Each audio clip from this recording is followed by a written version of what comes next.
muito bem, este é Conexão Futura ao vivo aqui pelo seu canal Futura e também pela internet no nosso site www.futura.org.br, que já está aí na sua tela. E segundo estimativas do Instituto Brasileiro de Geografia e Estatística, o IBGE, o Brasil tem mais de 20 milhões de idosos, número que representa aí pouco mais de 10% da nossa população.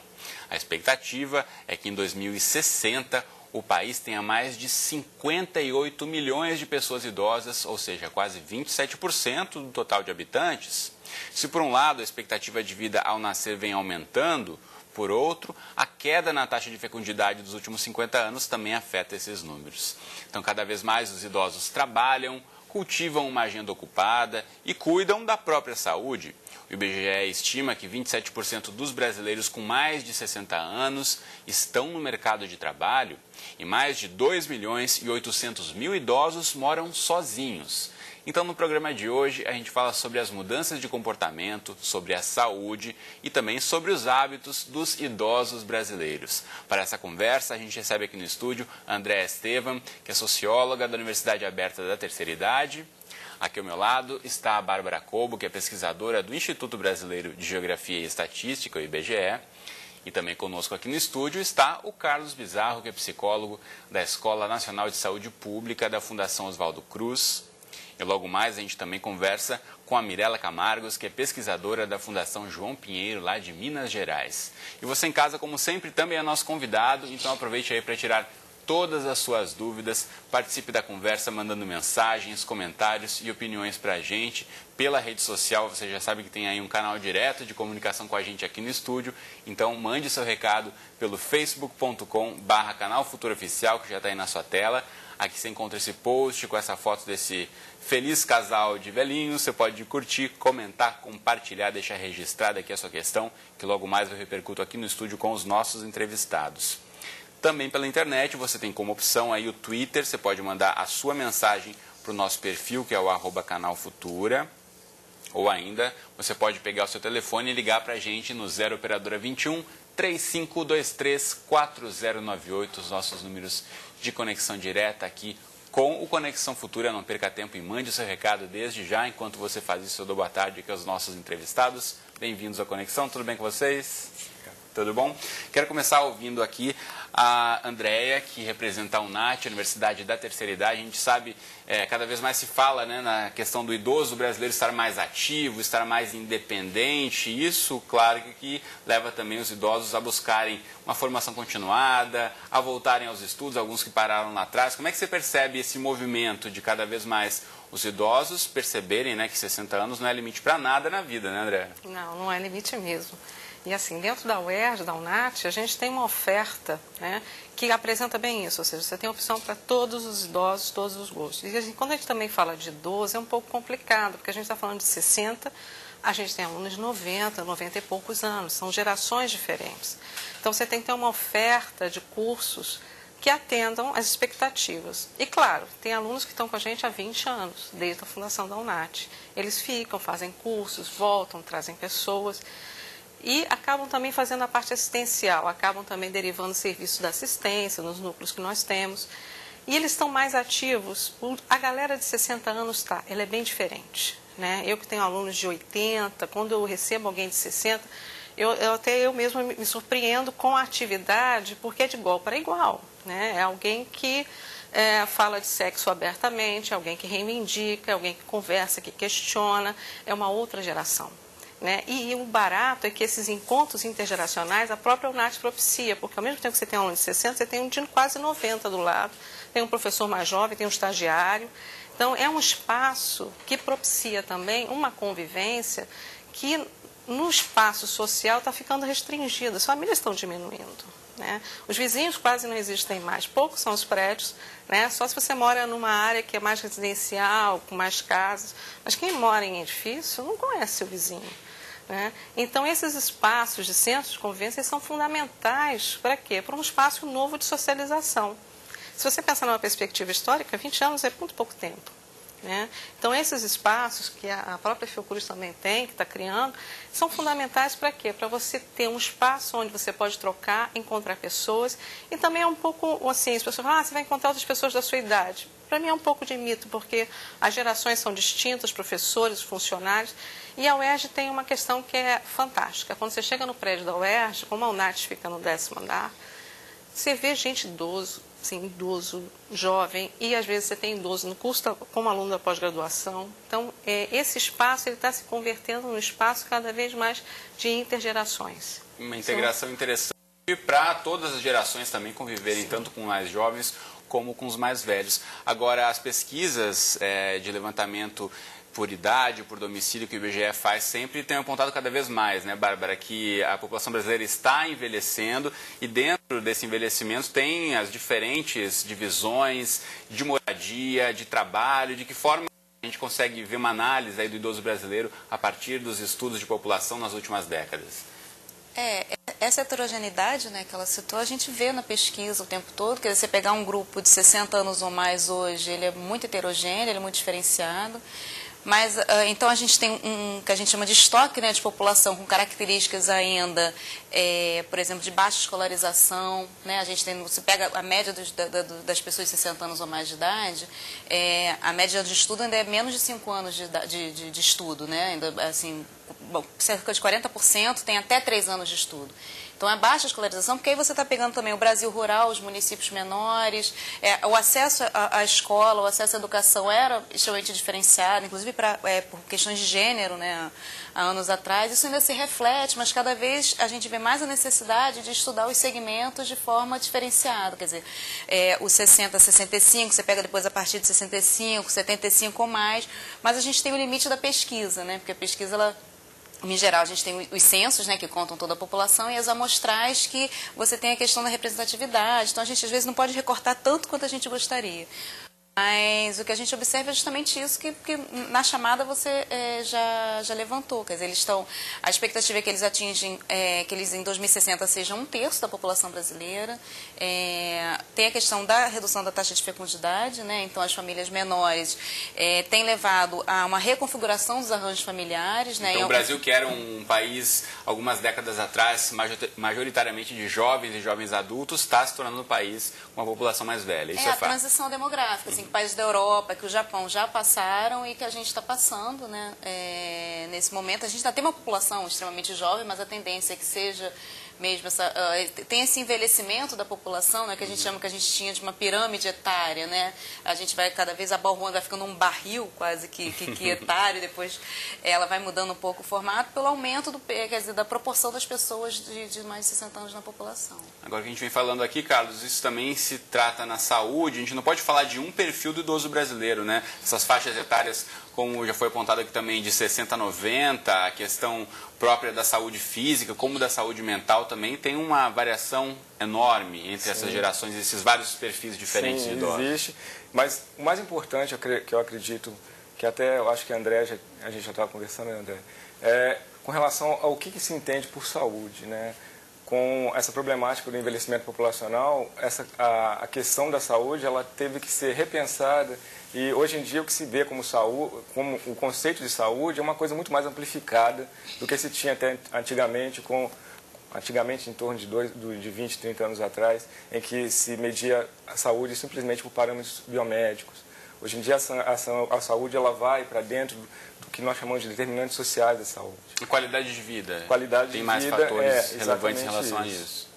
Então, quando você vai avaliar um idoso, ou quando você está diante de um idoso e ele é do seu programa, ou você está trabalhando com ele, é importante levar em consideração que o fato do idoso, da maior parte dos idosos, inclusive, que tem tendência a desenvolver hipertensão, diabetes, por exemplo, um quadro clássico dos idosos brasileiros, não necessariamente eles são idosos com envelhecimento não saudável, eles são idosos, às vezes, com envelhecimento bem sucedido. Então é importante os idosos de hoje em dia perceberem que o fato de eles estarem com alguma dessas condições crônicas não significa que eles estão sem saúde, né? Para o idoso, hoje em dia, saúde tem muito mais a ver com autonomia e independência. É lógico que essas entidades, né, a diabetes, a hipertensão ou qualquer outra entidade crônica, ela tem que ser bem acompanhada e mantida, né, sob controle acompanhada com um bom profissional de saúde. Né? E a autonomia e independência do idoso, na verdade, o que eu acho que tem mais a ver com o que ele entende como saúde, como qualidade de vida, como você falou. Muito bem. Bom, lá em Minas Gerais, o levantamento realizado para identificar o perfil da população idosa revelou que 88% dos idosos eram os responsáveis pelo domicílio em que viviam no ano de 2011.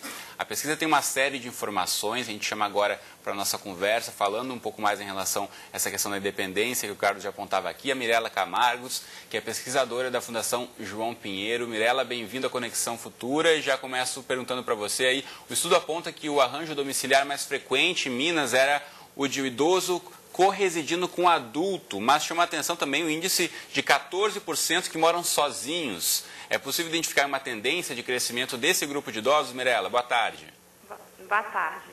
É assim, né, o estudo ele mostrou isso, né, que apesar da gente ainda ter um número grande de idosos corresidindo, né, com adultos, a gente também tem um número importante, né, cerca de 35% dos idosos residindo ou sozinhos ou com outros idosos, mostrando essa questão da busca, talvez por independência ou por se manter num domicílio, né, independente, morando, né, de forma, vamos dizer assim, tranquila, dentro daquele ambiente que ele gostaria de viver, né, daquela mesma residência que passou a vida inteira e que ele pretende, né, continuar, não sendo obrigado a ir morar, vamos dizer assim, com um adulto.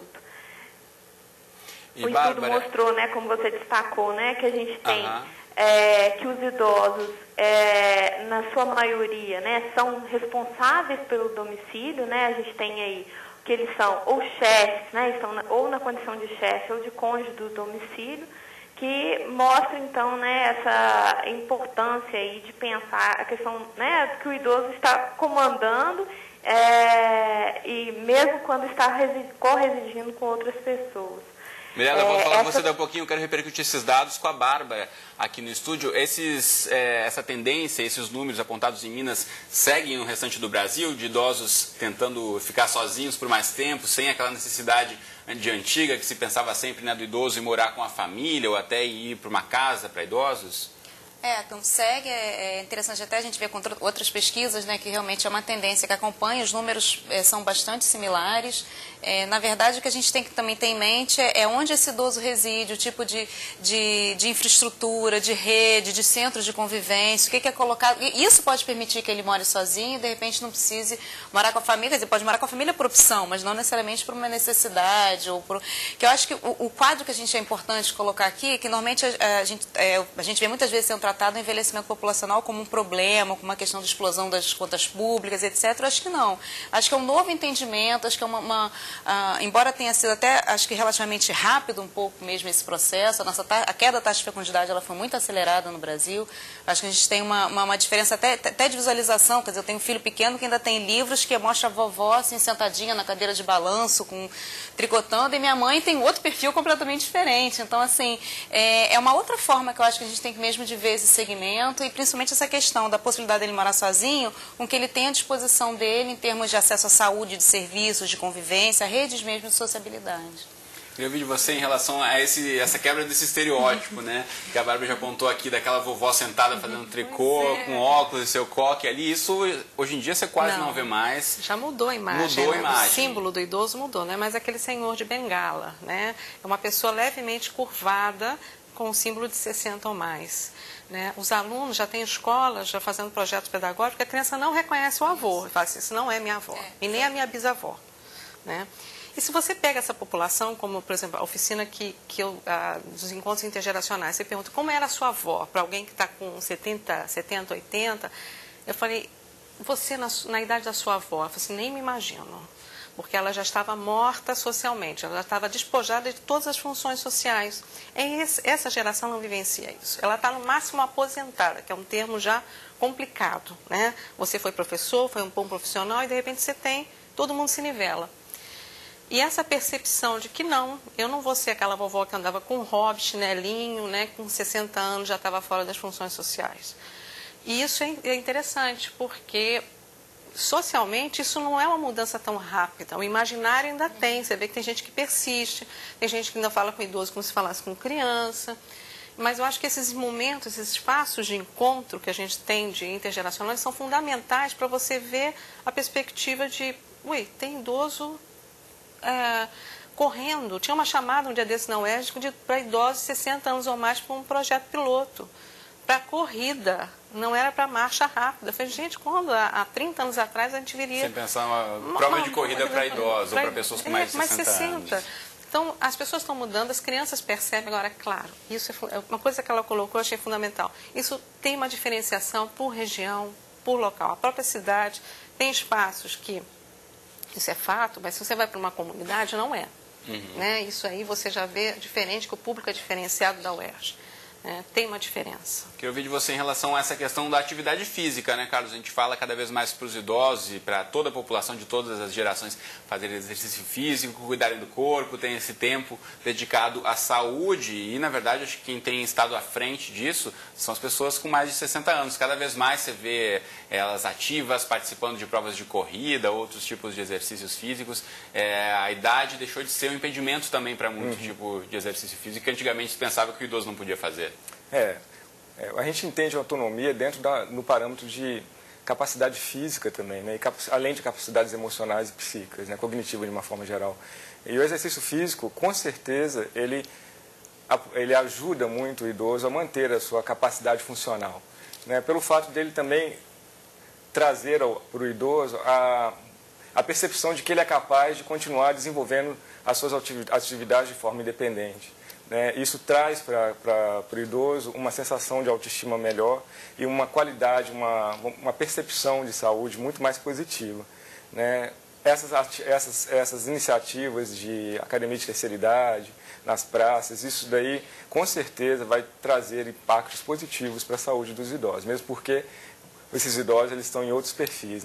Esses perfis ainda subsistem no imaginário popular, porque outras regiões do país, com certeza, ainda existe aquela vovó da cadeira de roda, da cadeira de balanço ao ato falho, tricotando, também da cadeira de roda, mas são perfis diferentes em vários lugares do país. Muito bom, tem várias participações chegando já pra gente aqui pela internet. Você de casa não perca tempo e mande o seu recado pra gente, assim como já fez o Anderli Dias Nascentes pelo Facebook. Obrigado, Anderli, pela participação, e conta um pouco aqui sobre a convivência que a gente falava aqui de diferentes gerações. O depoimento diz que é uma delícia andar pelo bairro de Copacabana, que é um bairro aqui da Zona Sul do Rio de Janeiro, onde concentra aí uma grande quantidade de idosos. Acho que é um dos bairros onde concentra mais idosos no Brasil, se não me engano. É o maior, né? Confirmando aqui pelos dados do IBGE. A maior concentração de idosos no Brasil fica em Copacabana. Então, Anderli contando que é uma delícia andar em Copa pela quantidade de idosos que tem naquele bairro, que estão sempre dispostos a conversar. E também é isso, a troca de experiências, entre diferentes gerações, mesmo quem você não conhece, e trocar aquela ideia. O Rafael Figueiredo, ele já conta como é que ele faz para se preparar para a velhice. Ele diz que tem 39 anos, mas cuida bem do dinheiro, trabalha para o futuro tranquilo, parou de fumar recentemente, tem a meta de diminuir o álcool, ele gosta daquela cervejinha, mas já pratica esporte, aí faz o surf, para manter essa atividade física, pensando aí nas próximas décadas que vão chegar em breve. Então, parabéns a Rafael, que sirva de exemplo esses bons hábitos aí para quem está assistindo a gente. Eu quero voltar a chamar a Mirela, que fala com a gente lá de Minas Gerais. Mirela, a gente falou um pouquinho sobre os diferentes perfis, sobre os estudos para conhecer essa população com mais de 60 anos de idade. De que forma conhecer bem essa população ajuda na elaboração de políticas públicas voltadas para os idosos? Eu acho que isso é importante, quando a gente vê, por exemplo, os dados da nossa pesquisa mostraram muito isso. Quando a gente observa Minas incompleto, Minas no seu conjunto, a gente vê determinadas porcentagens em números para o Estado, mas quando a gente começa a olhar os dados com maior profundidade, quando a gente faz uma análise por regiões de planejamento, por exemplo, a gente consegue ver as diferenças. E, então, estudos como esse, da gente pensar as diferenças entre as regiões, e no caso de políticas públicas, a gente pode pensar em melhorias de acordo com a necessidade de cada região. Dentro do que está sendo falado aí, a gente sabe que os idosos não são os mesmos em todas as regiões do país. né? A gente tem diferenças, não só, né, as diferenças clássicas entre homens e mulheres, de diferenciais de renda, mas a gente tem também várias outras diferenças, sejam elas culturais, né, de áreas urbanas e rurais. Então, eu acho que estudos, né, que apontam essas diferenças, eles ajudam, sim, a conhecer melhor a população, pelo menos a população idosa de hoje, para pensar numa política específica para essa população idosa de hoje, e também pensar na população que está envelhecendo, né? A gente sabe que a proporção de idosos na população, ela tende a aumentar, né? Isso já foi falado aí. Então, a gente tem que pensar também nas pessoas que estão envelhecendo, né? Nós estamos envelhecendo, nossos filhos vão envelhecer. Então, acho que serve também para pensar um pouco, né? Conhecer a realidade desse idoso de hoje e pensar também nesses idosos futuros aí, né? Na população que envelhece também. Muito bom. Então, Mirela Camargos, muito obrigado por ter participado aqui do Conexão Futura. Uma boa tarde para você. Boa tarde, foi um prazer. Obrigada. Uma pesquisa citada pela Mirela está disponível na internet, você de casa pode acessar buscando o site da Fundação João Pinheiro, que vai entrar aí na sua tela, é o www.fjp.mg.gov.br, aqui já está no destaque, na capa do site da Fundação João Pinheiro, essa pesquisa, então, um boletim sobre o perfil da população idosa lá de Minas Gerais. E na internet tem uma série de informações, a gente sempre gosta aqui no estúdio de incentivar você de casa a buscar outras informações, pesquisar mais sobre os assuntos que a gente apresenta aqui. Então, os dados sobre dados populacionais do IBGE se encontra também na internet. Você pode acessar aqui diretamente pelo site do IBGE, síntese de indicadores sociais, uma análise das condições de vida da população brasileira. Aqui, na verdade, tem dados sobre os idosos e sobre todas as faixas etárias aí do brasileiro. É um estudo bem interessante, bem completo aqui, para você conhecer um pouco mais sobre os indicadores sociais do nosso país. Outra coisa importante você conhecer são os direitos. Então, aqui o Estatuto do Idoso, que já foi aprovado lá em 2003. O texto na íntegra você busca aí no site do Planalto. E você pode conferir aqui todos os direitos dos idosos. Volta e meia a gente faz programas aqui para falar sobre a questão dos direitos garantidos, daqueles que ainda faltam aí a gente conseguir assegurar os idosos. Então, não deixe de buscar as informações. E mais um site para você de casa é o da Universidade Aberta da Terceira Idade, que é o unat.uerj.com.br. Aí tem outro site também da revista da UNAT. E a gente, como já falou a Mirela aqui, essa questão de pensar não só para políticas públicas para o idoso de hoje, de fato, o que for começar a ser galgado hoje, começar a ser trilhado hoje, é o que as próximas gerações a gente também vai acabar recebendo de benefícios e de estrutura e também de cada vez mais políticas públicas voltadas para essa população, né? Com certeza. E aí você tem que preparar, quer dizer, como é que você dá conta disso? Você tem que formar geriatras, gerontólogos, você tem que adequar os equipamentos públicos, você tem que pensar de que doenças crônicas, né? Você vai ter alunos hipertensos com glaucoma, diabetes, convivendo e mantendo dentro de espaços. Então, você tem que ver acessibilidade, também outra questão importante na nossa cidade, né? Copacabana, você olha, um trânsito é um trânsito tranquilo, as lojas já estão preparadas, o comércio. Mas você vai para outras áreas na mesma cidade do Rio de Janeiro, isso pode ser visto também no Brasil, você não tem calçadas.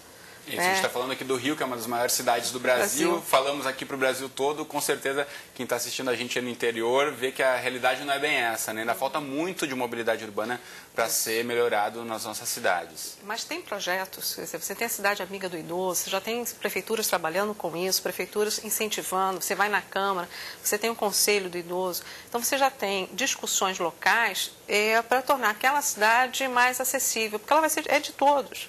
Né? E a perspectiva é que a gente chegue aos 80, eu quero chegar. Né? E toda uma campanha de como você vai dar conta disso, tipo assim, quais são os hábitos saudáveis, né? E como, porque você tem uma questão, você tem um idoso que ele é dependente e tem um idoso independente, é o idoso que vai na UNAT, é o idoso que vai na Fiocruz, né? É o idoso que está lá por Copacabana, que pode ter doenças crônicas, convive com elas, mas tem outros que não. Né? Então, você também tem um impacto na assistência hospitalar que assim, se prepare porque os leitos Como é que a gente vai dar conta Tem disso? uma outra questão, a gente tem que pensar Tem. que a saúde pública voltada para o idoso, também a questão da previdência. A gente vai voltar aqui no Conexão, com certeza, a tratar desses temas, mas por hoje, infelizmente, nosso tempo já voou, já acabou o programa de hoje. Deixa eu registrar aqui a participação da Maria, que pergunta se existe algum projeto de preparação para as pessoas que estão entrando na terceira idade. Maria, acho que eu recomendo você buscar os núcleos como a UNAT, na Fiocruz também, buscar núcleos aí de estudos e convivência de idosos. Acho que é um caminho inicial para ter uma velhice mais saudável. Agradeço então, Carlos, Andréia, Bárbara, por terem estado aqui comigo no estúdio. Muito obrigado. Você de casa, obrigado pela companhia de sempre. Eu espero você aqui todos os dias, de segunda a sexta, às 2h30 da tarde, ao vivo, ou nas nossas reprises, à 00h30 ou às 7h da manhã. Um abraço para você e até o próximo Conexão. Até lá.